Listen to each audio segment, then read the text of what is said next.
How's everybody doing? Welcome back to We Are Athletes 2. Today is Wednesday, October 4th. Today we have a special guest with us, Trase Jefferies. We're going to Oh, let him give his story. Cade, I'll let you do the yeah. introduction, how you know him, all that stuff. As you can see, Jack is on the golf course today. How this happened, we're not really sure because we told him we were filming today. I like So, it. surprise. But yeah, I so don't you're know if I gonna can flip my camera. I'm walking my cart right now. if we don't get a couple swings, if we don't get a couple swings in this episode, I'm gonna be pissed. Yeah, we just walked off the course. It's dark as hell. Oh, dang it. You Okay. go hit the damn range. All right. Yeah, So let's get it started. I'll introduce my boy Trace. So Trace, I know him. We played football together at good old Broken Arrow High School.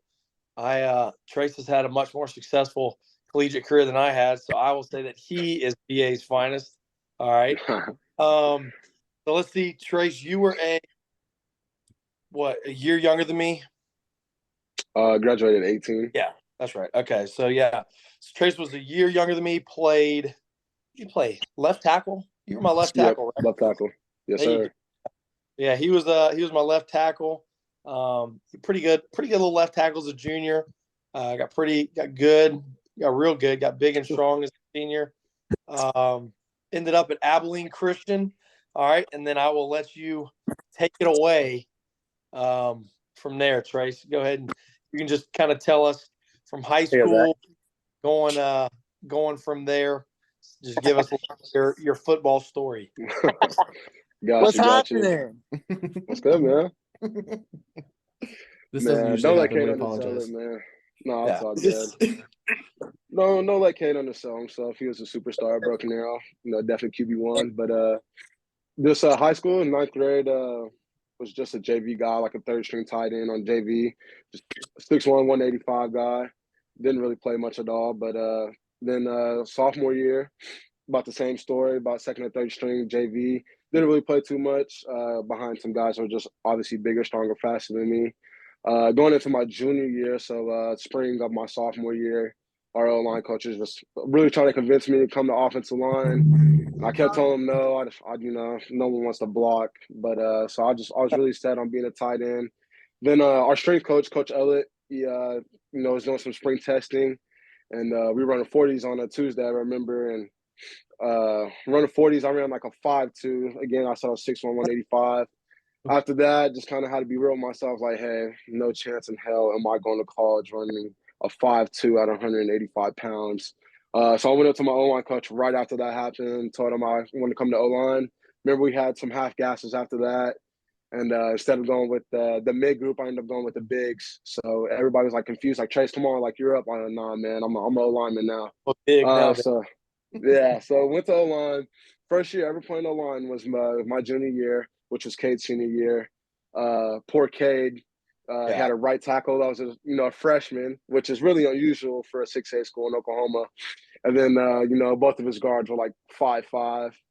Randy now, baby. Yeah, weren't built the best. And then had a left tackle that never played O-line before. I was 6'2", 235 in my junior year. And was really just trying to figure it out. I had a great online coach. He did a great job just kind of getting us prepared, working with what he had. Had to go against a couple 4-stars that year, OU commit and a Texas commit. Went to Yep. Junction Union, which were our rival schools. When we played Union, I gave up, I want to say, 3 sacks and strip sack. Yeah. So I was getting my butt whooped by that guy. And then going against the Texas commit, I want to say he had like 1 sack on me, but again, just getting tore up that year. Going into senior year, I put on another 50 pounds, 6'3", 285. And I started going to a trainer, junior, spring year, just working with the O-line and D-line trainer out in Jinx. So every day after practice and weights, about 5:30, drive out to Jinx and just do another workout and doing O-line drills from like 6 to 8 p.m. So I wouldn't get home until about 8:30, sometimes 9. Just kind of like on school nights, just trying to get better at my craft. Then just going to my senior year, started getting some offers, started getting some looks. I don't know how, based off my junior film. And then senior year, just I got to go against that same OU commit, that same 4-star first game on ESPN, and didn't have any Jordan, sacks on me. Yeah, Jordan Kelly. Jordan Kelly. That's Yeah, right. Didn't have any sacks on me. You only had one tackle, no TFLs. So I kind of balled out that year against them and got way better, put on some more weight. And had a pretty good senior year, about fifth or sixth game in, playing against Westmore. I actually was doing a gapsule hinge on the backside of a power block, and my foot kind of got stuck in the turf. I ended up breaking my foot. It was called a Jones fracture. It was out for like 4 months. So I only got to play like half of my senior year. Still got all district. Got selected for the All-State game, but was my coaches wouldn't let me play in it, understandably, because they thought I had a chance to start. So missed the rest of my senior year. Just I was supposed to wrestle that year, but didn't get the opportunity.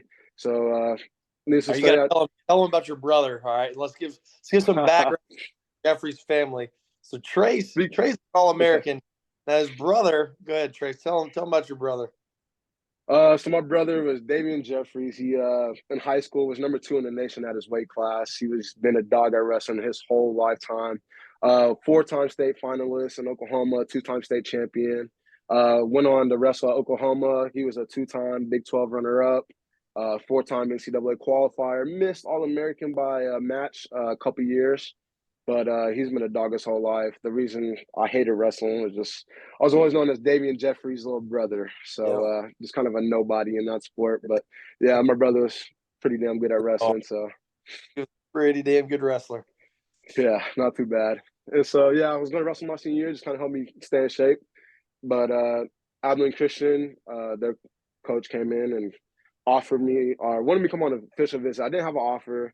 I had to ask the coach, like, hey, like if I come on this visit, am I getting an offer or am I just coming just to come? But anyways, went on the visit, got a full ride offer, and ended up committing there. Played for Coach Adam Doral, and went there for a year. I ended up playing as a true freshman. I was a 4-string going into fall camp. And about 4th game in the season, that was the first year of the rule to where you could play 4 games and keep your red shirt. So I ended up playing, playing a couple games, and then after those couple games, ended up earning a starting spot. Started a couple games, and I remember after that 4th game, I asked my line coach, like, "Hey, like, am I redshirting or like what's the deal here?"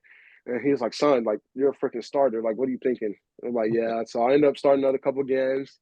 Then after that, Abilene Christian finished up my freshman year. Ended up hitting the transfer portal spring of I want to say May 2018 or 2019, and decided to come closer to home. Came to Pitt State. When I came to Pitt State, ended up redshirting my first year. We had Tim Beck as our head coach at that time. Ran a triple option offense. I did not know what that was when I committed. I thought it was just some regular offense. I did not know that's what Air Force and Army runs. So came here, luckily redshirted, which was a huge blessing in disguise. Redshirted. We went 6-5 that year. Well, at Pittsburgh State, it's not the standard. Our head coach actually got fired after that season. Kind of thought about hitting the transfer portal again, like, hey, your coach leaves, you can go anywhere and be eligible immediately. Waited for our head coach to come in after listening to some advice, and after that, decided to stay at Pittsburgh State. Became a starter, and pretty much been starting ever since, and haven't been doing too bad. I believe my record here at Pittsburgh State so far is like 33-5. So Damn. that's kind of worked out. Yeah. I do have to ask real quick. So I know you mentioned, is it Coach Doral that was at Abilene Christian? Was that the same sir. guy that was at Northwest? No doubt, he only lost like 7 conference games over like a span of like 10 years. Won like 4 national championships, and I want to say lost in like 3 or 4. So yeah, real deal. And then he's at UCO now, right? Yep. Played against him last year, and I'll play against him again last game of the regular season again. Nice. Okay, and I do have to ask, if you don't mind telling us, what made you transfer from ACU? Did something happen there? Was it strictly wanting to be closer to home, or? So honestly, I actually had kind of gotten in a little bit of a trouble there. Just kind of got involved with a couple of guys and got put in a bad situation. At the end of the day, it's a Christian school, so I got in trouble for having premarital sex. I got suspended a couple of semesters from the university. So I talked to Coach Doral, who was the head coach at the time, and he was like, "Son, I really want you to come back. I want to redshirt you and maybe just have you go to the JUCO since I was suspended from the university." And then he wanted to bring me back in. Then just after that, he was like, "I don't want to mess with your education." And then he was like, I talked to my good buddy Tim Beck at Pittsburgh State. They have an offer waiting for you. All you gotta do is at the portal. And so just had to do that. I had to decide whether I wanted to go Division II or if I wanted to go JUCO. I was really deciding between Pittsburgh State, UCO, and Hutchinson Community College, and they ended up winning the national championship that year too. Was Miko there? They won a natty? Yeah, I believe so. I would have been one of his teammates, him and Trayvon Client. Yeah. Nah, it all worked out for you there, Trace. Well, Thanks. No, for sure. And it's cool too that I mean all of us have transferred. Granted, me, Cade, and Jack, we all went D2 to D2, but we all had different stories that came along with it. So you have a unique perspective, unique story. It's also really cool to see how all these coaches that we end up being with all have some sort of connection to where we are now. We always have some sort of connection to, your coach was at ACU, but he was at Northwest before. He knew Coach Beck. That's how you got in there. Now you're successful there. So really cool in that sense. And I also want to point out, because you mentioned playing against a kid from OU, playing against a kid from Texas. I want to say, and if I'm not mistaken, every D2 athlete, I feel like, has had that humbling experience of playing against someone in high school that is a dude, like a dog. And you recognize it as soon as you step on that field and you're playing against that guy. It's like, okay, like I'm gonna have to step up. Like this is a different level. Like I understand that, because everyone thinks that you're D1. Everyone thinks you're going Power 5. Your parents tell you, your coaches tell you everything, and then you play against a dude that's an OU commit. You play against a dude that's a Ole Miss commit, and it's like, okay, maybe I'm a FCS guy. Maybe I'm a D2 guy. Like it's cool to. I want to say all D2 players have had kind of that humbling experience. Granted, whether we recognize it or not, that's another story. It feels like most of the time the people that are successful are the ones that do recognize it, and they're like, okay, I'm a good football player, but at the same time, maybe I'm not the best football player in the country, and that's no knock. I mean, good football players are everywhere. D2, D3, NAI, but at the same time, them dudes at the D1 level are some dudes when it come down to it. For sure. No, I kind of thought like the opposite. Like honestly, I thought I had no chance of going to college. I didn't think I'd be playing football anywhere. I just didn't think I was good enough. I thought maybe high school would be as far as I would go. I didn't realize that would be the best decision that coach helped me make. And but really, just in high school, I just felt bad for Cade. Dude was a superstar. I think once say sophomore, junior, leading us to a state championship, being a team we hadn't beaten in like 20 years at their place, and just a senior year, just having to work with the O-line just wasn't good enough. Didn't have the best receivers, and I'm sure it's frustrating for him. But man, in high school, I definitely looked up to Cade. Honestly, like he probably doesn't even know this. He was really a big part of my motivation. Was just like, hey, like that dude's my quarterback. Like this dude is like the real deal, and I get to block for him. Like I don't want anybody like touch him. And just in high school, I really did look up to Cade because he, like I said, that dude. Well, thanks, Trace. I appreciate that. It makes me feel good here. But yeah, that your team, man. We were tough. So like that's the craziest thing about y'all's class, especially you and D Shaw. Like you as a sophomore, you're right. Like you were 6'1", probably about 180 pounds, playing tight end. And what did Coach Walls call you, dude? Chris, two-pace. It was something like pretty much just two-pace. He was slow as shit, right? But so going from that, and you've definitely put in more work than more work than a lot of dudes. So you've kind of taken that journey from going from really just starting O-line to now shit. You were what, an All-American last year? Well, yeah, let's list your accolades off. I was about to say, tell us about this Pitt State experience, because clearly not your own horn, but you're at Pitt State. Clearly, you've been that dude. Winning games, you're winning conference titles, playing in the playoffs. So give us some personal little accolades that you've got, and then we'll kind of touch into your season last year and how that was. Okay, can y'all hear me just fine? One of my AirPods just off. Y'all can hear me. Yeah. So Coach Walls, he actually used to call me Crest, two-pace, because I was very, very That's slow. What it was. That's what it was. I'll never forget. Yes. But just some of those accolades though.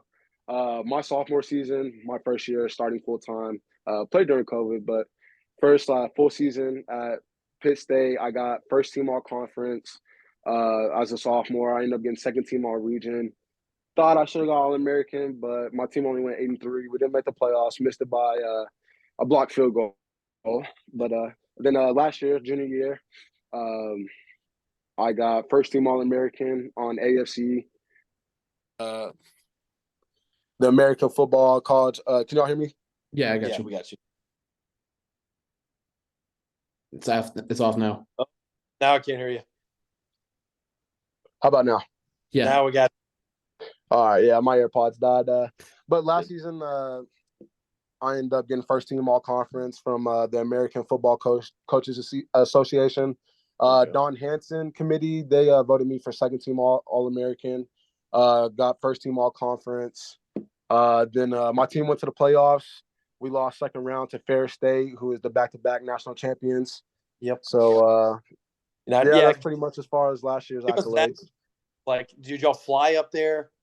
How was give us that whole week, that give us the playoffs, how that looked for you, because me and George started off at good old Northeastern State, baby. We don't know nothing about no playoffs in college. All right, so give us kind of a rundown of what that, how that feels getting to play those real important football games at the collegiate level, especially. I mean, y'all are playing at Pitt State. The stakes are high. Seems like every year you guys are wanting to compete for a national championship. So give us that experience of the playoffs last year. You were undefeated going into it, right? Yes, sir. Yeah. Go ahead. Give me the rundown of how that was. So as y'all know, the MIAA is a tough conference, but we just kind of focused in on every week, really just being 1-0 in each week. We didn't look ahead, we didn't look behind. Every week was definitely a grind. We beat Emporia State last year 14-13. Like, we only beat them by a minute. We had like an 8-minute drive to end the game, which was insane. Yeah. Had a couple of those. We beat Northwest Missouri, beat them by 1 point. They went for 2 points on the last play of the game. Luckily, we got a pass breakup. So we had some close games. Like you said, we went 11-0 in the regular season. Going into playoffs, we played University of Indianapolis, which they were the conference champions of the Great Lakes Valley Conference. So we played them. I want to say we beat them about 42-6 first round. Then after that, just kind of how the regions go. We're in the same region as the Gilead, which has like Grand Valley State, who is number 2 in the nation, and Ferris State, who is number 1 in the nation. So the NCAA, after the first round, if your opponent is 500 miles or more, they'll fly you to that location. So we ended up flying up to Michigan, but just that week, it was definitely a rough week for us at Pitt State, just because sickness started going around. Some of the guys on the team started getting like sickness, and we had a lot of guys that were down bad that week. It was pretty tough getting prepared for that. And then they had Caleb Murphy, if y'all don't know who that is. He's with the Titans right now on their 53-man roster. He has the NCAA sack record of all time, and I want to say he beat Matthew Judon's. So I want to say he ended his career with like 27 to 29 sacks in the season. Wow, which is pretty crazy. So trying to get prepared for that guy, and then the rest of the D line, they're all good as well. But obviously playing number 1 team in the nation, we were like number 5 and number 6 at the time.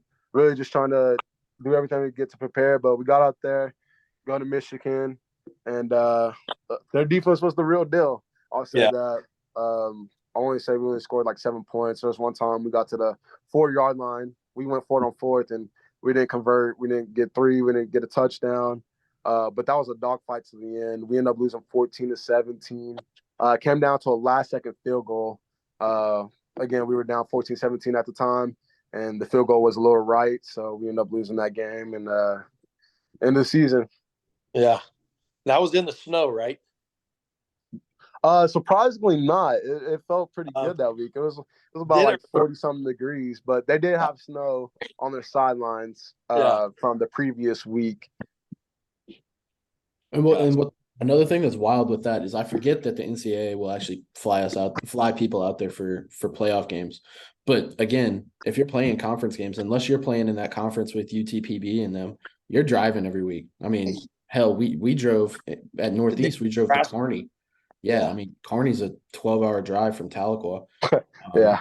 And you make that the night before, and you wake up and you have to go play a game. And then Dude, you drive it back that day. I mean, you get back at 4 or 5 a.m. So a little different in that sense, but very neat that the playoffs they let you do that, and they'll do that for you. Who was that game against in Michigan? I missed that part. Ferris. Was that what? Oh, Ferris. Yeah.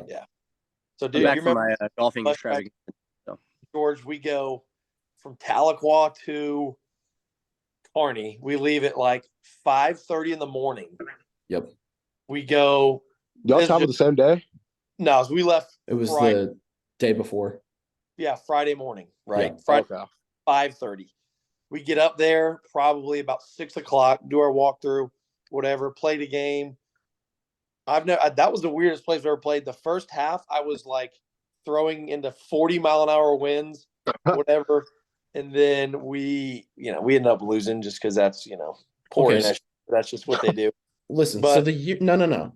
Don't do that. The year we played them, they changed their coaching staff. So their new staff came in from Eastern New Mexico that year. Everyone was like, what the fuck? Okay, it's Kearney. Like, we're gonna beat the shit out of Kearney. Fuck Kearney. They come out, they come out with some corn-fed ass O-linemen, a bald ass quarterback, and hang 40 on our dumb ass in 3 quarters. They didn't score in the fourth quarter, but they didn't have to. They beat the shit out of us. And it wasn't that they had better athletes. They outplayed us up front. They had some fucking dudes. And it was like, this is the team we beat last year. Like, this is one of our 2 wins, guys. Like, what the fuck? We're like, we gotta pull this one out here. Like, the worst part about the whole trip, the loss sucked, right? The worst part about that trip was when the drive back, I fell asleep for 6 hours. I had a full night's sleep, and I still woke up, and we had 7 hours left.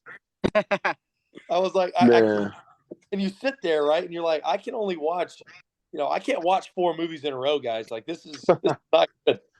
So that sucks. So that is like a uniquely D2 experience right there. Having to drive 13 hours. This is some bullshit.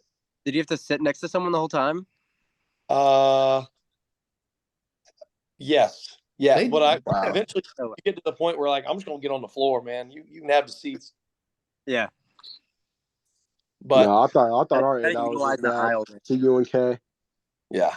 They still got some corn-fed O-linemen, I promise. But they got a new quarterback named TJ Davis, and he's like a 2-time All-American, 2-time MIAA Player of the Year. Been up for the Harlan Hill, which is like the Heisman of D2, and got runner-up, I want to say, a couple of years ago. And then last year, I want to say, finished like top 5. Dude is a beast. Are they still running the triple? No, so that coach and staff, I believe y'all were talking about, he just went to West Texas A&M. So they got a new coach. Used to be a running backs coach in Nebraska, but he's the head coach there now. And some of those corn-fed linemen aren't used to running that triple option anymore. Actually got to pass protect. So and then the quarterback throws the ball now, and they don't run the triple option. They run like a regular offense. Yeah. Let's see. Okay. Do you have any crazy stories for us? D2 football. The whole reason we started this podcast is because D2 football offers such a unique thing. Like, nowhere are you going to get the experiences, the stories with people. Nowhere are you going to go from playing a game on Saturday and driving all the way to Tulsa that night for Oktoberfest. Like, there are unique things that happen at D2 football just because they can, and because you're not a D1 athlete. Do you have any crazy stories for us? I don't know if I could think of one off the top of my head. Without getting you in trouble, too. We're pretty locked down at Pitt State. I don't know. I don't know if I could tell you anything. Can't really think of too much. But I will agree with there are some crazy experiences in D2. Now let's give us the rundown. What is the nightlife like in old Pittsburgh? I've been one time. It was all right. It was a good time. We had fun, right? So give us a little rundown of your Saturday. Y'all play. So let's see. August 30th. Well, let's go to more recently here. All right, Saturday, September 23rd. Y'all beat Kearney 33-14. What is your I guess you're locked down now. We can take it back up. So what was your nightly? Guys would win, beat the shit out of somebody. What were you doing in Pittsburgh good old Pittsburgh, Kansas. That fun fact about Pittsburgh, I'm pretty sure it's a dry county except for Saturday, right? Not that I know of. Not that dry here. Right, yeah. Give me some of your crazier Pittsburgh, Kansas stories. I'll say just nightlife in general. I'll say it's not what it used to be. Before COVID, used to be pretty crazy. Yeah. But we used to have like all the JUCOs come over and like Fort Scott. It's about 30 minutes away. Dudes would drive from Independence, Coffeyville, just all those little JUCOs. Even I probably said the craziest thing though is like one of our like biggest rivals is Missouri Southern, which is out in Joplin. It's like a 40-minute drive. They used to come to our parties like every weekend, and like I don't know, they would just be sitting in there like quiet in the corner. Those type of dudes. Yeah. But I don't know. That was like crazy to me. Like, hey, like we play these dudes every year. We hate them. They hate us, and they're like trying to turn up with us. Yeah. I mean, probably not much much turn up in Joplin, but I say the go-to is after the game we have this little bar called Chatters. It's like a bar / restaurant, but at night it's more just like a bar area where the students go to, and then afterwards. There's like several different bars we go to. There's 505 not Chatters, McCarthy's, which is like an Irish pub, and then Mormons is the big one that everybody likes to go to. But I don't know. I'd probably just say like a lot of those crazy stories is like 2019, maybe 2020, pre-COVID. Like I said, we used to have JUCO guys come, and those guys used to always start problems. I just remember one time we were at one of our little house parties, and I don't know, one of those guys just decided to start something. There was probably like 6 or 8 of them. Well, we got the whole Pitt State football team, in the cut. So take it outside, and there's like getting into like there's big brawl. Take it outside. I like it. I'll just say I was watching from afar. Yeah. But just kind of watching, and then one of my teammates, he was just like so drunk, like he was like trying to turn up with us beforehand. Like we were going like shot for shot on some Crown. Well, he drank like a whole bottle of vodka by himself before he decided to do that. And I just like remember him trying to step up to this one dude. Dude like hits him one time, drops him, like he like hits his ass, gets back up and throws up everywhere. Oh no. Oh, that's a bad look. No, and then the worst part is somebody got it on video. So oh no. I'm surprised that didn't go viral. Yeah. Can't live that down. Back to back, I can imagine. Get dropped to the punch and then fucking yak right after that. George has got a similar story. He didn't get punched, but George has got a similar like turn up and then decides he's going to drink the entire bottle of Crown himself too. Hell. That'd be a different episode. Jesus Christ. Yeah, I'm a little too old for that now. Man, what? Yeah. We won't get into that one tonight. Body doesn't respond like it used to. Man, no. All right, we want to hop into some scores real quick. Yeah, let's do some scores and then we'll call it good. Okay, let me share screen. All right. So, Trace, usually how we do things is we'll roll through some D1 games last week. We'll just touch on a couple. We'll look at this week's schedule, see if there's any games we like, maybe some betting lines. You don't have to. You're still a college athlete. But maybe some lines and stuff we'll like this week. And then we'll go into some D2 games from last week, and we'll look at this week's slate. So looking at it, I was completely wrong. I did not think this Georgia-Auburn game would be close. 4-quarter game. Georgia's finding a way to make shit close, and they've done it the past 2 weeks. I think they slip up at some point this year, unfortunately. And I don't think the SEC is as good as we're thinking they were. Also with that, what did I say? Nebraska? Didn't I say Nebraska? Things get weird in Lincoln? Yeah, well, yeah, you did. Fucking wrong. 45-7 later. Texas beat the hell out of Kansas. I mean, just Washington, Arizona's close. I give Washington their flowers last week, and then they play fucking Arizona close. Like USC, Colorado, good matchup. Colorado showed some dog. They were down 21 late, I think. They first started. Colorado was. I was like, this is gonna be an ugly game for them again. Yeah. They put some fight though. I'll give it to them. Yeah. Fighting Deons are doing well.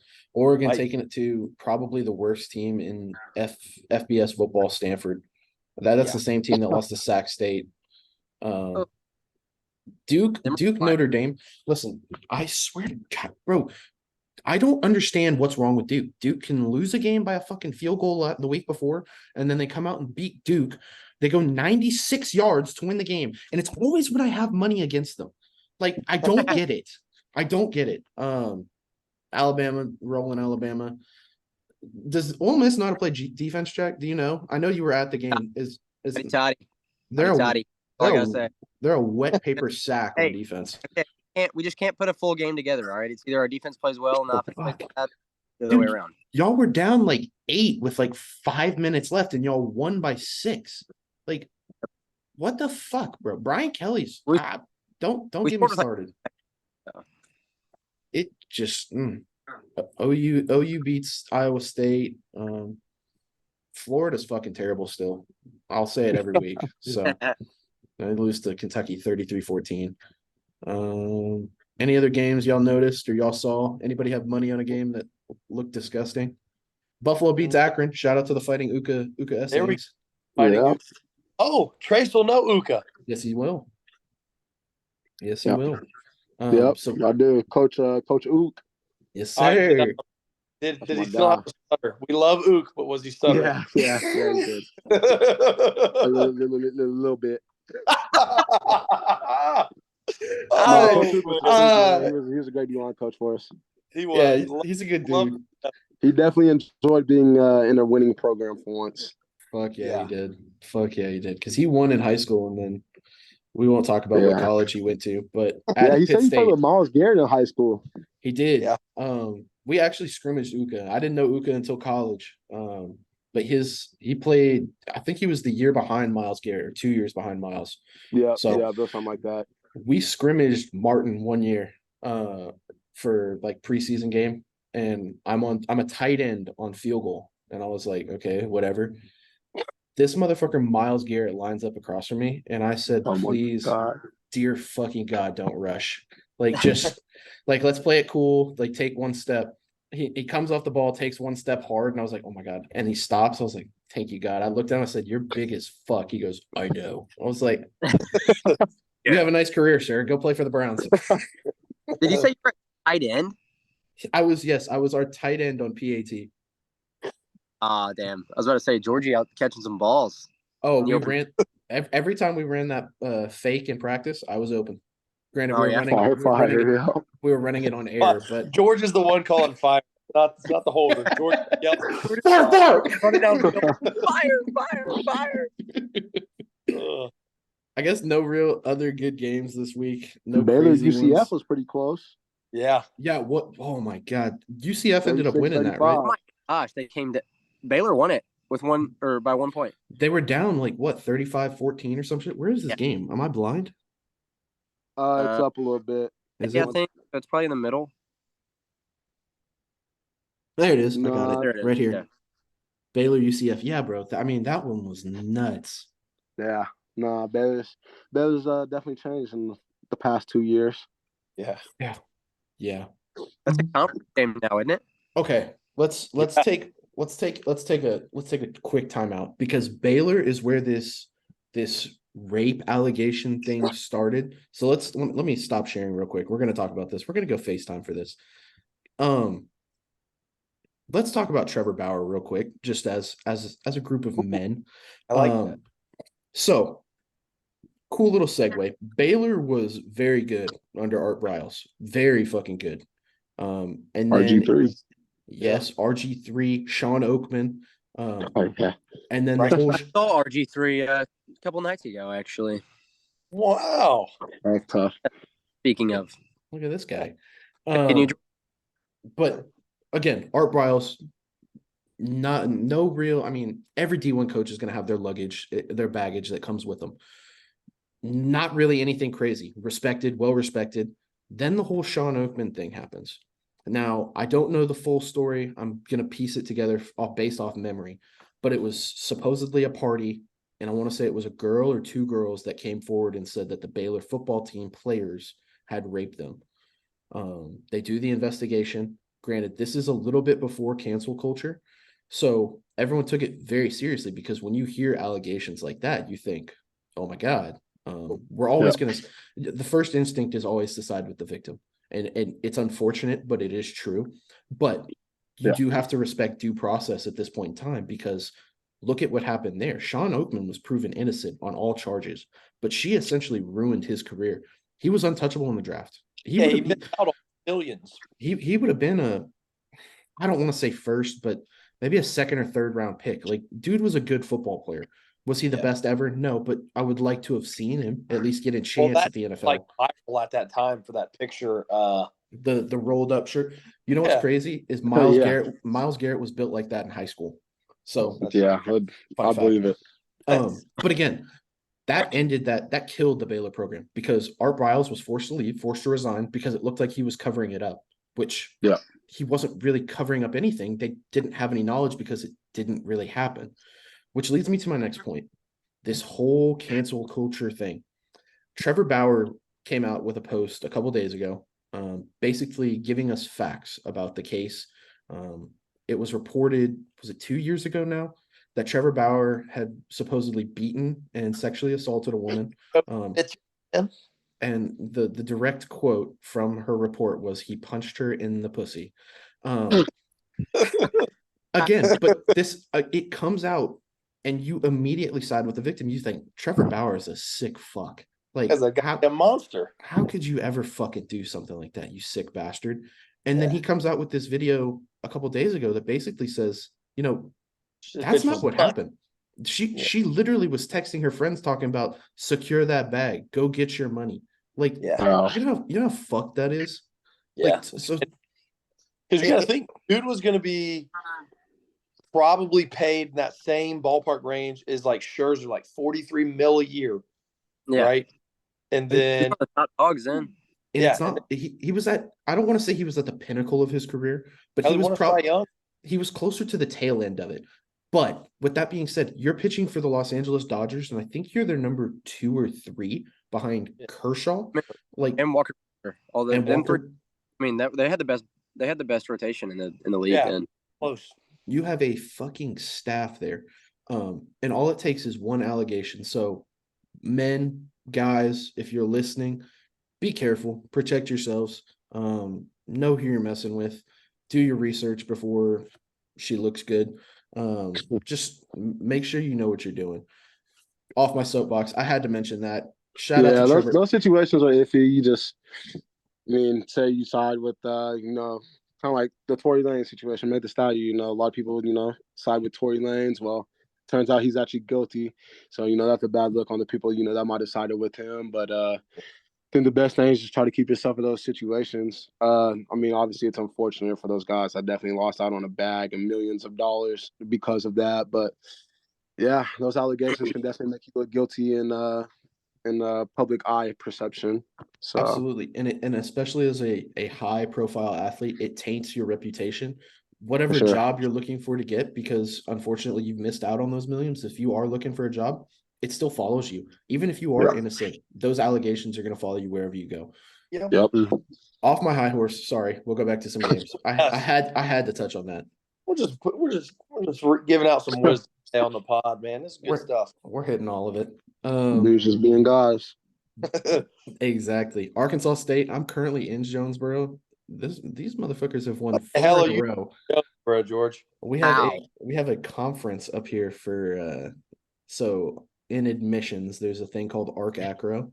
So it's admissions, registrar, stuff like that. So we're all up here for that right now. I missed out on dinner to do the pod, but don't tell people. Okay. Sorry about that, dude. Fuck it. I'd much rather be talking with y'all than sitting in that fucking meeting. But yeah, they've won fucking 4 in a row after getting the shit beat out of them by OU. So good on Butch Jones. Don't cry no more. Massachusetts, that's the worst team in FBS, no doubt. Yeah. Hey, I would love to see them play Stanford in a toilet bowl. That would be a surprisingly good bad game. They beat New Mexico or something, though. New Mexico State. They beat New Mexico State week 1. Holy cow. Played Eastern Michigan close, too. Swift. Look at them. What the fuck is this?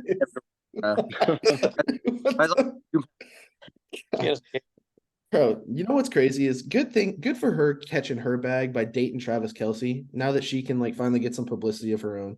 Yeah, who had heard of Taylor Swift until Travis Kelce? I hadn't. Good for her. All because of her looks, right? Is she known for anything? I don't know who that is. No. Yeah. If any Swifties see this, we're fucked. Yeah. Canceled. Pod's done before it got started. Hey, at least the views will be up. Yeah. All publicity is good publicity when it comes to the pod. Yes, sir. All right. Nothing really here. Other games. Oregon State, Utah. I don't think Utah knows how to score points without Cam Rising, so they're going to be in for a long season. Man, they had like the third quarterback in last weekend Yeah. against Oregon State. Yep. Man, you know what we want to look at the first one on Saturday. First game That's Saturday. Oklahoma Oh, Red boys. River Boomer rivalry. Sooners. Oh boy. You think OU's going to pull it off? I'm a little biased, like I said, my brother went to school there. I've always been an Oklahoma fan growing up, but Boomer why not? I don't know. I mean, Texas has, went into that game unranked a lot of times throughout the years and ended up playing a really close game or even gotten the upset. So I don't see why the number 14 ranked Sooners can't do the same. Yes, I like it. Obviously, you got Quinn Arrows and Xavier Worthy, but defense comes out and plays good for the Sooners. Might get upset. There we go. Hot take for the pod. Trace is calling OU over Oklahoma. Texas. Let's look at the line real quick. Is that always an 11 a.m. kick? Yes. Yeah. Yep. It's either 11 or 2, I think. George, did you play Cotton Bowl? It's always at 11. I played one game at the Cotton Bowl. Nice. It's fucking sick. The locker rooms and everything are like real tiny. They're wood. They're old, but it's real like compact. But you're right across the hall from the team you're dressing with. It's so fun. It's kind of like Ohio State and Michigan. Yeah. Exactly. Coming out the same tunnel type shit. Yeah. Texas by 6.5. I might have to hop on that. I think I'm gonna ride with the horns here. You're going. What does the analytics say right above that little red and orange circle? Yeah, go up there. Wow. OU 54%. That's interesting. Right. That's really interesting. Right. And I think that has to do with Texas's offense not being great. Old Quinn hasn't quite figured it out. I mean, granted, he's putting up some decent numbers, but Dylan Gabriel, their offense is good. I'm big on Texas's defense. I think Texas has the best defense in the country. For sure. They're deep. I mean, they're too deep, a legit too deep defense, and that's they're more tested too. I mean, obviously they played Alabama. Oklahoma's playing Arkansas State, so I think that definitely helps in Texas' favor as well. No doubt. I think that'll be a good game though. That game's always a good game. Always is. That could be Texas being the number 1 team in the country and OU being 0-4, and that's going to be a fucking tight game. Yeah. Any other games? Missouri LSU looks interesting. I think LSU is not very good. Yeah. A&M Alabama. I feel like that's what I'm looking at too. I'm looking at that one as well. That's always an interesting one. I feel like. Where's it at this year? I think it's College Station. Yeah. This on the right is the home team. Kyle Field. Kyle Field is a special place for A&M, man. That whole 12th man gets behind him real good. That'll be a good one. Very interesting game there. Any other good Georgia ones? and Kentucky. I think Kentucky can maybe pull up that upset. Like you said, SEC isn't what it's used to be, and I think that's just with you don't have the same quarterbacks as they did last year. Obviously, you don't have Anthony Richardson at Florida. I can't even think of his name from Georgia. Yes, Stetson Bennett. You don't have Stetson Bennett there anymore. Yeah. Quarterback play has been a little sub. I mean, like, I'm trying to think. You got Spencer Rattler, who's been playing pretty good. Jaden Daniels. Yeah, he's been playing pretty good. I'm trying to think who else. I just think the transfer portal sucks out all the QB depth for all these teams. Yeah, no doubt. Well, it's hard. It's hard for them to develop too, because a lot of those guys, it feels like they went there and they kind of stuck it out a little bit. The dudes that were like Anthony Richardson, I don't think transferred. I think he went to Florida, sat out his first year, kind of learned the system, and then got in and got playing. Granted, couldn't throw the ball for shit, but he's a damn good athlete, and that's going to get you paid. Yeah. No doubt. And the thing with Georgia too is, and I think it's Noah Beck. I think he transferred in, if I'm not mistaken. And he's just, they're not getting off to quick starts. Their defense can only bail them out so many times. So yeah, I mean, Kentucky could be a dangerous matchup this week. 6 I think o'clock start. Is it Carson Beck? Carson Beck, not Noah. Who is Noah Georgia. Beck? Just been watching too many Nah, games. you couldn't tell me. TikTok over here. Is that a TikTok? Is that a TikToker? Is it That is. actually? You could have Jesus. convinced me it was Noah Beck. Yeah, it is Carson. There he is. Fuck it. No, I knew his Brock last name was Bowers, Beck. that dude's special. It's the best. That's probably the best. One of the best tight end prospects we'll ever see. I think he's a first rounder, no doubt. Oh, has to be. Oh yeah. If Kyle Pitts is a first rounder, Brock Bowers is a first round pick. Yeah, hopefully Brock Bowers goes to a team that, they have a quarterback that can throw to him. Goes to the Bears, baby. We need him at the Bears. Georgia No. Poor guy. Georgia by 15 is too big a Ooh. number. That is crazy. Yeah. That's too big a number. Granted, I don't think Kentucky's been. Let's look at Kentucky real quick. I They're don't. 5-0. It's Florida. Their first 4 games are terrible. Yeah, they haven't played anybody. Took out Florida, though. Yeah, but Florida's so fucking bad. Oh my god. Looks like they're getting to the thick of their schedule. Yeah, Georgia, not- Missouri, Tennessee. Tennessee. Mm. I'm not even dreaming of that. Mississippi State, but now Alabama. I mean, they win that game. They set themselves up well, but I think it's a closer game than 15 points for sure. No, I no. agree. I'll definitely Come take. down to 3. I'll take a nibble on Kentucky there at plus 15. Notre Dame plays another ranked opponent in Louisville this week, so that'll be interesting. Going with Notre Dame. Sam Hartman's been looking pretty good this year so far. Going Yeah. fight on this one. I think they pull that one off too. It's just a matter of making sure they don't play to the level of their opponent because they keep leaving shit to the Easy to last do. fucking minute. Jack, you think your Rebs can take down Arkansas this week? They better. I'm gonna be pissed if they don't. Arkansas I can't hear all the hog calling. Arkansas's got some serious problems this year. USC just playing Arizona. How do you think that would fare in the SEC this year? USC? Yep. I think they look good. Obviously Caleb Williams is Caleb Williams. As honestly, I think they would not be bad. Well, obviously they're a good football team. Are they beating Georgia? Like these defenses that are just absolutely stacked from top to bottom. That's what I'd be curious to see. I'm gonna give y'all a hot take. I'm gonna give y'all do a good job. Yeah. His offense is always going to, but as long as Alex Grinch, as long as he's his DC, they'll never be good.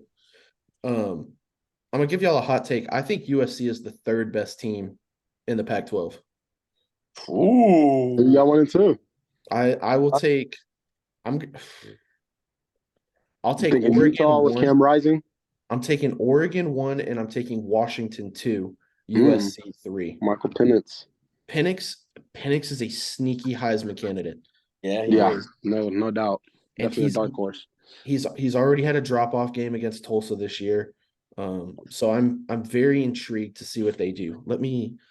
They play, I think Washington plays Oregon. They both on a bye this week, and then they play each other next week. That has to be where game day I think is. I'm the opposite. I think USC is a little bit better than they're giving credit for. I think they could actually make the playoffs this year and maybe make something shake. I think this year is definitely up for grabs. I don't think there's like a clear cut team that's just like in first. Yeah, I agree. Well, and what's crazy is with the SEC being a little bit down, you could see Georgia get in. There's not going to be a second SEC team this year. I wouldn't be surprised if we got 2 Pac-12 teams because the Big Ten doesn't look great either. I mean, besides Michigan, Ohio State, and the winner of that game is probably getting in. The loser's probably not. But I could definitely see a world where the winner of the Pac-12 and the loser of the Pac-12 championship both get in. In their final year. You said what? That in their final year. Yeah, in the final year. The Pac, rest in peace. The Pac. Yeah. Okay. I'm looking ahead. Let's go look at some D2 games from last week. Let me move this real quick. Let's go through the GAC and the MIAA, and then we'll hit next week. Good old GAC. So New Haven beat American International on Friday. Let me go GAC real quick. And we'll go 9:30. All right. So Tech beat Northwest finally. Dear God, look at God. He's so good. He's so good. Look at God go for the Wonder Boys. 44-21 is the actual final. D2 got this one wrong. Still love him. Still trust him. Yeah. East Central beat Monticello 35-28. East Central finally gets that bounce back win, finally beats an Arkansas team. And, that's a tough loss for Monticello, if we're being honest. Yeah, it's close. Harding beats the Hold on one second, George. You know who is playing receiver at East Central right now and is hooping? CJ Moore. DJ Moore. Yeah, I didn't know he was at East Central until about fall camp. But for those who might not know CJ Moore, he's a 4-star receiver out of high school. Went to Oklahoma State, then transferred to Washington State. And then I guess now he's at East Central. I had no clue. But no doubt that he's balling. I mean, a 4-star at a Division II. He is. He's having himself some success so far. Yeah, it's good to see people successful, because usually most of the time that happens when you're a 4-star guy and you end up at a D2 school. Yeah, it doesn't end I think well. it was because of injuries, but I mean, dude's always been pretty good. Yeah, he was pretty good. Yeah, that Union team that year. Good Lord, he bought out against us. yeah, he did. Harding beats the absolute shit out of Southwest, 64-0. Yeah, little SWASU. Never been that good. Dude, and I didn't realize this. I got told this the other day, and I'll share the knowledge. I didn't realize it's hard for SWASU to recruit because they don't give kids academic money out of state. It's only in-state kids. I didn't know that. So that makes it rights, baby. That makes it. It makes it damn near impossible to recruit, because in order to recruit and have good football players, like, I love the state of Oklahoma, nicest people in the world sometimes, but you got to go to Texas. There's only so many kids in Oklahoma. You got to go to Texas to get you some athletes. That's hard too, because you're recruiting against GAC teams like Oklahoma Baptist, SWASU, obviously recruiting, and they're all in Weatherford, a small town. You also got to recruit against like UCO. Emporia State in our conference, they recruit Oklahoma pretty hard. Pitt State does a good job of, so you're recruiting against other conferences as well and other teams in your own conference. And like you said, if you're not offering out of state academic money, it's pretty tough. And then just the facilities, they're not, the best. So not at all. Kind of hard. Yep. No doubt. Henderson beats Oklahoma Baptist in a closer one. Ouachita beats Southeast 34-7. And Southern Arkansas, I think they came from behind to beat NAS 28-21. How about that? So good comeback win. I just didn't expect that game to be close either. All right, so I got a question for y'all. A little off topic. We can go ahead and look at MIAA. Gotcha. Might be a little biased, but what do you think is the toughest conference in Division II? I'm gonna go just off of personal experience. The MIAA was for sure what I felt top to bottom the most just competitive. Like every week was like, well, holy shit, we got to grind. I mean, hell, it didn't matter who we were playing at Northeast, it was always a grind. But like even the year, even like Missouri Southern, their tip. I don't know now. When we were playing them, they weren't really that great, right? They got a new head coach, and they've turned things around. They're looking pretty good this year. Yeah, they're 3-2 so far. Yeah. So they were top to bottom. What's that? The one that Grand Valley's in and Ferris, like that's probably the GLIAC. But the GLIAC. So I'll tell you about them. They have like 3-4 good teams. Obviously, Grand Valley's like number 2 in the nation right now. Ferris, obviously number 1, back-to-back national champs. And they got Saginaw, somebody like that. Saginaw Valley. Oh, there we go. That's the one. So they got like 3 or 4 good teams, but like Kate said, I think just top to bottom, when you're in the MIAA, every team is dangerous just because like every team's just like looking to beat you, and especially if you're Pitt State or you're ranked pretty highly, teams are coming for your neck. And if you don't show up and get prepared every week, any team can get you. Yep. Even NSU. We just played NSU this past weekend, and I thought they played pretty good. Like the score probably won't reflect it, but going into halftime, it was only 14-0. Like they were definitely giving us their best game, and just had some turnovers in the second half. But yeah, we can go over look at this MIAA. So for me, I'm doing an internship this semester. I kind of like a graduate assistant, if I might say. I watch a lot of films, so I get to see every game in the conference, like every week. So I see all these games. Nice. I will note too with the GLIAC MIAA conversation, because that's really the only conversation you can have. With the GLIAC The old Gulf South is up there. Yeah, with West Florida and Valdosta. And the old Choctaw Conference is in there. Just off of sheer past national champions with Valdosta and Florida and West Florida. Historically, yes, I would agree with that. I would almost say that there's been kind of a changing of the guard, because Northwest isn't what Northwest used to be. So you could make 2-3 this year. but you could make that argument for Ferris being the best team in the country and kind of being that team that, hey, like, these motherfuckers are fucking good. They get everything they could handle. And I mean, Grand Valley, Saginaw, there's teams up there, but they are top heavy. But I would almost say that I'd take their top heavy against the MIAA's top heavy at the moment. Like, if we were to take the top 3 from the MIAA against the top 3 from the GLIAC, I think the GLIAC probably wins 2 out of 3, maybe. But it's a battle of attrition, and the MIAA beats the hell out of each other every single year. Gulf South has the historical with West Georgia, West Florida. Who's the one I'm missing? Is it Valdosta State? Valdosta is the one I'm missing. Yeah, they're pretty good too. They have the historical aspect of things. So historically, I'd say, yeah, them. Right now, if I'm looking at it, I mean, it's tough to not say the GLIAC, but having played in the MIAA, man, it is a different type of animal. You have to go in and play week in, week out against teams that could probably beat you, except for Northeast and Lincoln. Now, right. Give them their respect. They still have college athletes. Anything can happen. God performs miracles for those that don't think it'll happen. So they're them. But I mean, it's the MIAA is so deep that it's hard. Yeah, no doubt. It's hard to not say the MIAA. Yeah. So it's right now, Northwest, they started off, they were like number 6. Missouri Western, they got ranked by one website. I want to say they're like 23 to 25 right now. UCM, they're in the top 20. Emporia State, top 20. Where's been your favorite away trip to play at so far? Best atmosphere.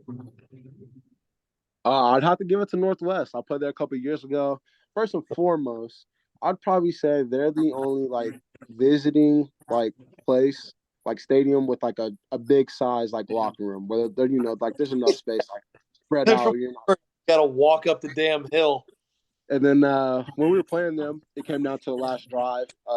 Kicked the field goal, missed a wide right, lost by a point a couple years ago. But I just remember on that last drive, just how loud it was and how loud their fans were. Not the biggest stadium, but I said it's definitely filled out, and they were definitely making a lot of noise. It was kind of hard to hear for a little bit, but yeah, we dug down the field and missed the field goal, ended up losing that game. I'm gonna go Central Missouri. Was my favorite place to go play. Probably because every time I had a pretty good game when I played them, but that goddamn fucking mule that would go out there and fucking kick. That's the thing, man.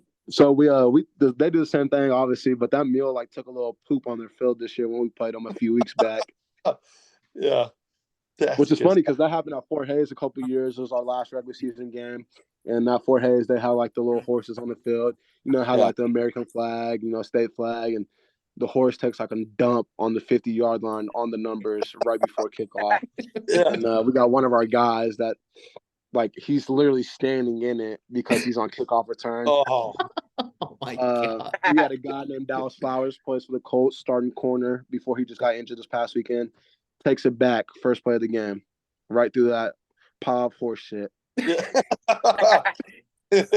Talk about the odds being stacked against you. Yeah. But yeah, UCM beats Northwest, historically a very good matchup, and I'd say that's almost a big win for UCM. Yeah. Whether Northwest is having a down year nowadays, they got this quarterback. I want to say probably leads all of Division II in passing yards, but they drop back, and I want to say they throw the ball about 50 to 55 times a game. Yeah. He drops back about 65, but some of those are like scrambles and somewhat. But yeah, I want to say like the MIAA this year is a very different MIAA from 2 years ago or from even when y'all played. Like you said, Northwest lost by 3. Starting quarterback threw like 3 interceptions that game, unfortunately. I I mean, Missouri Western, I mean, they're killing it right now. I want to say they only have one loss. They actually just beat Emporia State last week by 3, came down to that last drive. Nebraska Kearney have been doing pretty good in the past couple years, but kind of struggling right now with that new offense, new schemes, trying to figure it out. But I will say Lincoln is still Lincoln. Yeah. Well, and what's funny about that, the last time I played in the MIAA, instead of Lincoln, we had Lindenwood, which is now FCS. Yeah. And I think, Cade, did you get to play Lincoln, or was it Lindenwood? No, so I played Lindenwood. My God, what was that sophomore year? And well, for one, we got to stay in St. Louis, which I thought was dope. The fucking stadium was Hogwarts. The campus. Yeah, that's fucking sick. Yeah, and they beat the shit out of us, so it wasn't like a Lincoln game. Yeah, UCM with a good win over Missouri Southern. Missouri Southern proving they're a competitive team. UCO continuing to prove that they're a middle of the pack team in MIAA. Fort Hays doing what Fort Hays does to Lincoln. 71 points is a lot of points, though. That's a lot of points. Missouri Western was probably when we were there, Cade, that was probably the team that I hated playing the most because of how damn good their offensive line was. There had 2 linebackers that I was like, wow, these dudes hit me, it's gonna fucking hurt. And they flew across the field too. Yeah. But a smash mouth team, gonna stuff it in you. Emporia, is Emporia still running the hurry up? Is there still what? Is Emporia still running that hurry up tempo? I fucking hated that. Oh yeah. We're getting prepared for it right now. Yeah, they're gonna play like every 10 seconds. Yeah. I'm very glad that I am not a defensive player this week. Yeah. Because that is insane. That I was cutting down film, like I said, basically like a GA. One game I want to say they ran like 90 plays. Holy cow. I couldn't imagine. But Missouri Western, they got this quarterback, and this dude is a dual threat from Hawaii. Dude is like that. He can move well and also throw it on the run pretty impressively. Yeah, good facilities up there. Yeah, that Emporia tempo is no joke. No joke. No, no joke at all. And I'm going to give a secret, Trase. Plug your ears. You don't have to tell us what y'all are doing. You don't have to tell us what y'all are doing, but we will have a designated cramp guy when we play Emporia. I don't give a fuck. Yeah. If you look over to the sideline and coach catches a cramp, god damn it, you caught a cramp. Get your ass the fuck down, and you better start stretching. Yeah. We definitely do not have one of those, and if that did happen, that player will probably not get back in. I can't blame you though. I mean, that tempo is just insane, and their quarterback is an All-American. He does a phenomenal job in the offense. It really complements him. He's a left-handed quarterback. Obviously run 10-second plays. They do some Tom Brady routes. Get some like slant routes, flat routes, unders, all that good stuff. And then they catch you in that tempo. They hit you with a little double move, a little stutter, and then get a big gain out of it. Yeah, and they sell it really well with their play action too, because you run that tempo so much of quick pass. You drill it into those defensive linemen's head. You drill it into those linebackers' heads. Okay, we're flowing. And then you hit them and you freeze them just for a second. All it takes for that double move is you freeze them for a second. O-line, you're getting a run block up front. Linebacker takes one step forward, fills, D-line freeze in their pass rush. Bang, and you're burnt just like that. So yeah, they do a really good job. They've been really well coached for a while now. Oh yeah, no doubt. Their defense is looking really good too. Got an All-American defensive lineman I'll be going against. But yeah, their defense looks pretty good. A lot of former players that played there were like really successful, are coaching there now. So I got to play against some of those coaches. But no, they look really good. I'll be like on all cylinders. Good. Kearney, good win against Washburn, and then of course y'all beating the hell out of NSU. That's I hate to say it, but that's expected. Yeah, I'm telling you, they played us really hard that first half. Like definitely wasn't the game we were expecting or ready for, but they took it to us. Gotcha. All right, last little question I got for you for the night. If you're say you somehow get the head coach job at Northeastern, all right, what do you do to turn that place around? Kind of just hard though. I don't know. I'm probably trying to be best friends with my athletic director and making good partners with our president. I said the first thing is really just trying to improve the facilities for real. I mean, stuff like that attracts recruits, and I mean that's the number one thing that'll help you with recruiting. And then really just trying to develop guys like, hey, maybe not have like the first pick of guys you like because you're recruiting against Pitt State, Emporia State, and all the other Division twos and FCS schools in Oklahoma and Midwest. I think it's just really improving the facilities and then just developing recruits. Like maybe get some young guys, get them start playing as like let them redshirt, let them develop, and then probably play them as redshirt freshmen. But JJ Eckert, their head coach, I think he's doing a good job, and I think he's done like a good job of like scheming offensively and defensively. This year, like defensively, they played like a different defense every week, so we didn't know what to expect. They end up coming out in the odd stack, which they hadn't run all year. And then offensively, they're just doing some creative things with their offense to like get yards and stuff. They played Nebraska Kearney pretty close a couple weeks ago, only lost by 14. So I think they're starting to make like that jump.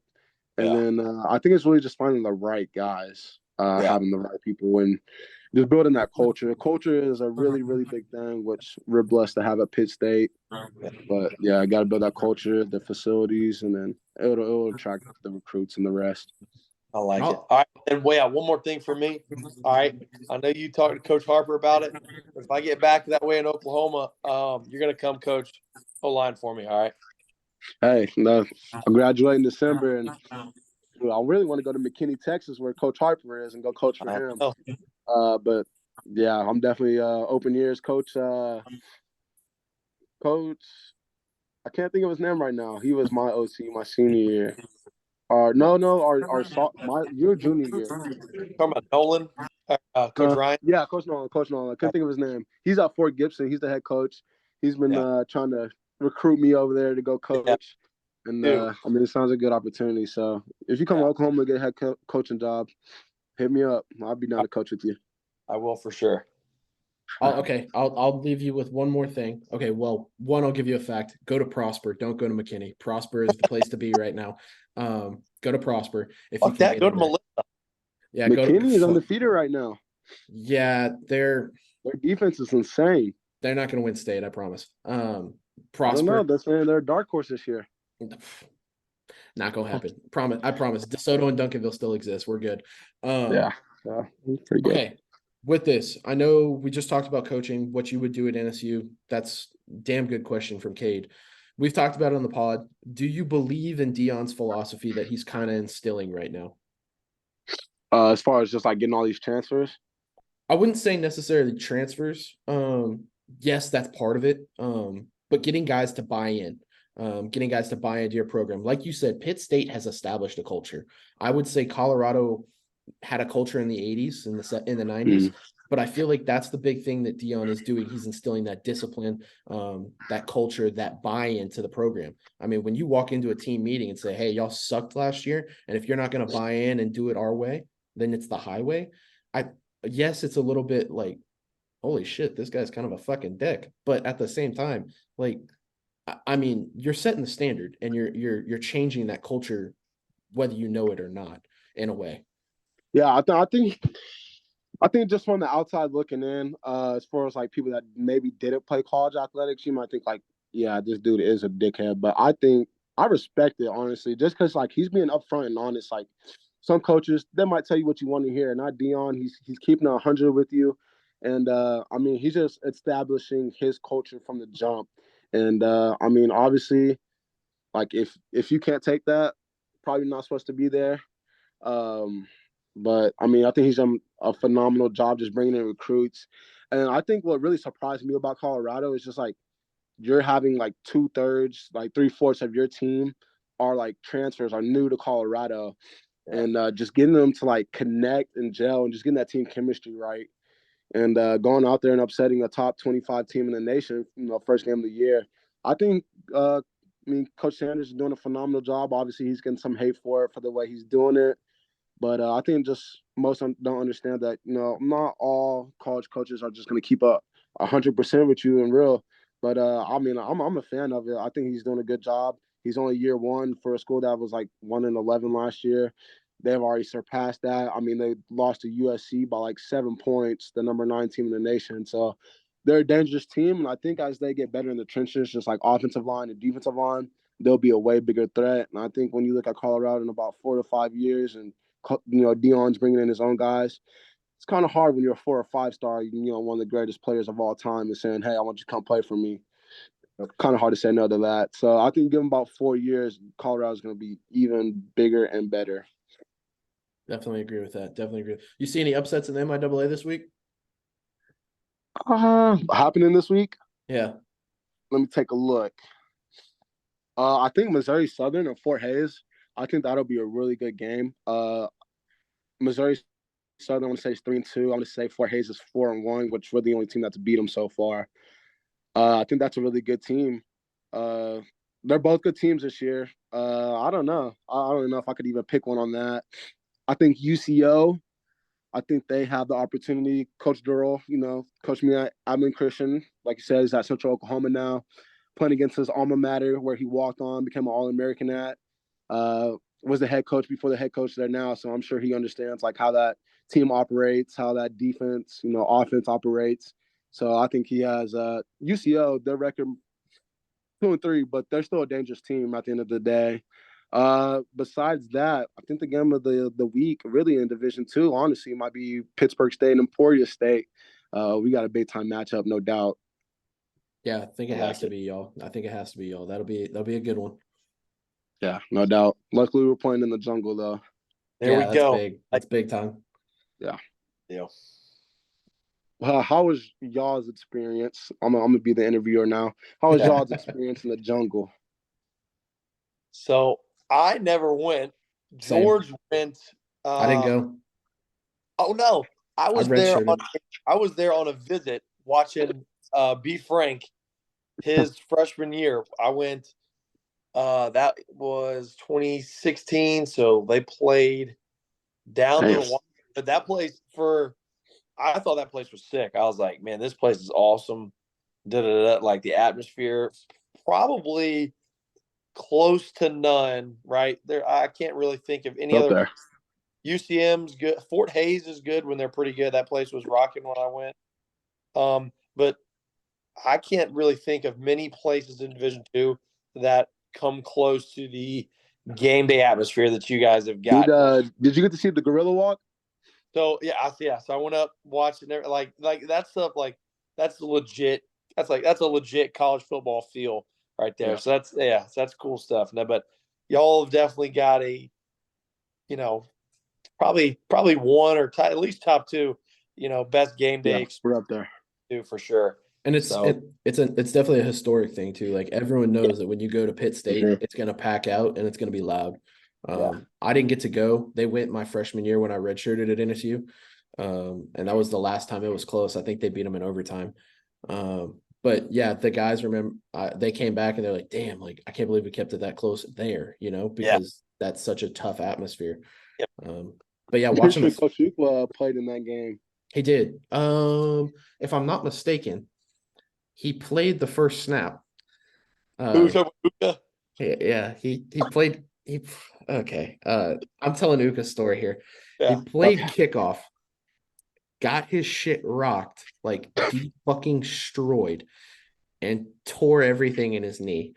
Yeah. So, oh my god, he did play, I guess. He played kickoff that game. Yeah, it just unlucky. First year playing and got his shit rocked, but no, yeah, love that man to death and tough atmosphere. Y'all do it right. Y'all run it right up there. So yeah, we got great fans. I mean, if you get to come to the town, I'm not sure. I'm sure Kate has seen it, but come to town and there's gorillas everywhere, like gorilla statues. I mean, the local Taco Bell has a big old like gorilla statue just chilling in the front, but a lot of business places and definitely got a lot of supporters and great donators and I mean, yeah, we're definitely blessed. And we got a pretty big stadium for Division II. I'd say it's top 2. West Texas A&M just got a new stadium. It's nice. Maybe. But yeah, definitely historic. I mean, Pitt State's been winning for a long time, most winningest Division II school of all time. But that's mostly due to the dudes in the 90s and 60s that were just running stuff. Yeah. Coach Latimer, y'all know Coach Lat, right? Old Josh, yeah. He was an All-American linebacker here, 2-time All-American at Pittsburgh State. He was our D-line coach for a little bit, but I know he was the DC. He actually tried to recruit me out of high school. Tried to. Yeah, but he was the real deal. Great guy. He coaches at the local high school here now, the Pittsburgh Purple Dragons. They run the triple option offense. Yeah. But I mean, he's a great coach, and just dudes like that are the reason we are what we are at Pitt State. Yep. Give a shout out to him and Coach Pittman as well, who's over at Northwest Mississippi Junior College. He was an All-American there as a sophomore and a junior. Really good dude. Probably the most knowledgeable D-line guy I've ever met in my life. Would love to see him go bigger and go to bigger places, but we'll see what happens with him. But started at Pitt State, I think he went to what's the school in Tulsa? Oh my God, Booker T. I think he went to went to Booker T in high school. Coach Pittman, Rashad. Rashad Pittman. I just put his government name out there. If he hears this, he's gonna be so fucking mad. But yeah, really good dude. We'll go over the GAC real quick. Ouachita Baptist is gonna beat the shit out of East Central. Naz and Henderson could be interesting, but I'd imagine Henderson gets their shit together at home. Southeast Monticello, that's gonna be a really good game. Southeast is I don't know. I don't know what's going on with them. They're playing to the level of their opponent and they're keeping games way too close. Monticello is going to Monticello. Demilan needs to take over if they're going to win. And then they need defensive help in order to win games. I think Oklahoma Baptist, that Southern Arkansas could be a good one. Could be a close game. Yep. I don't know. Last time Southern Ark was at home, they beat NSU 49-7. I think they're a different breed at home right now. There's a different energy going on with that campus right now. Their home games are very, very interesting. And if they're not playing in that fucking stupid ass Texarkana Bowl game, whatever they're doing. God, that was terrible. They're Southern Arkansas, I think, could be a dark horse in these next coming years if they keep doing what they're doing school-wise, and then it rolls into athletics. Harding is going to get. I got Harding. Yeah, Harding's going to get to drive all the way to Alva, Oklahoma, just to beat a team by 60 points and then have to drive back. That's another one of the 12-hour drives right there. Yeah, that's probably. I think that's the longest. God, that would suck. That might be. Monticello to Northwest is the longest drive in the conference. Never mind. Yep. That's a long one, but Tech gets to go to Southwest. Jack, is it the past 2 years that it's been decided by a field goal? Yep. Past 2 years have been a game-winning field goal as the time field goal. Wow. Yeah. So that'll be a close one. Gotta hope the Wonder Boys can pull did Monticello Did Monticello lose last week? I think they did. They did. Word is on the street that old Demilan broke his hand or something. Oh, actually, that's big time. That's big time. That might change my pick for that game this week then. Oops. But nope. That's all I got. Yeah, that's all I got. Let me stop sharing. Listen, we talk D2 football on this pod, but we're going to talk sports as well. My fucking Texas Rangers are going to win the goddamn World Series. God, I hope. Man, I'm not going to lie. Nobody's beating the Braves. About MLB. I know my boy K here is a Chicago fan. Yeah. The Cubs. But if I cheer for any team, and y'all probably going to say boo, the Yanks, just because I was God, Trace, not the Yanks. Like I said, I don't watch MLB too much, so it's not like I tap in and support. Anybody else. I root from afar. He was right. We are going to boo him. Good call. Yeah, he was right. Yeah, postseason baseball in full swing. I'm sitting here watching the Phils Marlins. I mean, just like Castellanos' celebration, his double celebration yesterday. Yeah, we won't do that on. I was literally about to say, yeah, we won't do that on camera as Cade does it. Never mind. I'll do it. But yeah, I mean, it's a great time in sports. Football's back, postseason baseball. Trace, I don't know if you're a soccer guy. I'm a big soccer guy. Champions League soccer is going on. Yes, I am. So he's a cop. Yeah, I'm alone. Oh my gosh. Yeah, I'm a Cowboys fan. It's unfortunate for me as well because we don't really win. But listen, as I tell all my Cowboy buddies, you guys can beat us as the Vikings. You can have a better record. We're both gonna end up we're both going to end up sitting next to each other watching the Super Bowl. So it's not going to matter. Hey, we whooped that butt a little well in Minnesota last year. You did. I'll give it to you. Kirk Cousins But, is, like you said, watching at home. I'll give you some insight. I have another bold fucking take. Oh God. Kyler Murray to the Minnesota Vikings via trade. Huh. Why would you do that? Kirk Cardinals Cousins will go in on a tank. go all the way in on tank. Go try and get you Caleb Williams. Kirk Cousins gets shipped to the Jets for his last year of his deal, and we go get Kyler Murray. Wowzers. That wouldn't be a Him? bad trade.